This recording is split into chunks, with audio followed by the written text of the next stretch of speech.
ওই কাজটা হওয়ার পর আমি অবাক হয়ে গেছি, যেটা কি হলো আমার সাথে। আপনার সাথে ওই কেসটা হওয়ার পরে আপনি অবাক হয়ে গেছেন সীমা সরকার।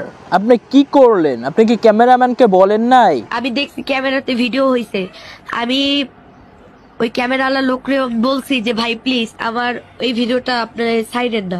আপনি কি বোকার সরকে বাস করেন সীমা সরকার? আপনি জানেন না একটা ভিডিও যদি একজন ক্যামেরাম্যান তুলে ফেলে আর সেই ভিডিওটা যদি ইউটিউবে সোশ্যাল মিডিয়ায় আপলোড করে দিতে পারে আর সেই ভিডিওটা যদি ভাইরালি হয় সে সেখান থেকে অনেক বেনিফিট হবে।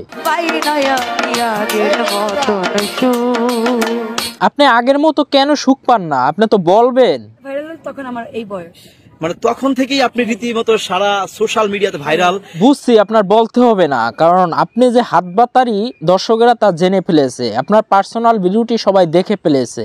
এখন যা অংশ দেখার দর্শকেরাই দেখবে। তো ওই কাজটা হওয়ার পর আমি অবাক হয়ে গেছি, যেটা কি হলো আমার সাথে।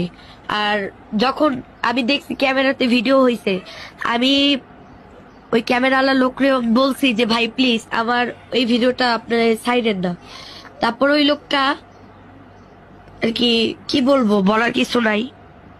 আর বলতে হবে না কিছু, যা বলার আমি এখন বলতেছি। দর্শক, এই চ্যানেলে যারা নতুন এসেছেন তারা অবশ্যই ভিডিওতে একটি লাইক করে চ্যানেলটি সাবস্ক্রাইব করে রাখবেন পরবর্তী নিত্য নতুন ভিডিও দেখার জন্য। ধন্যবাদ।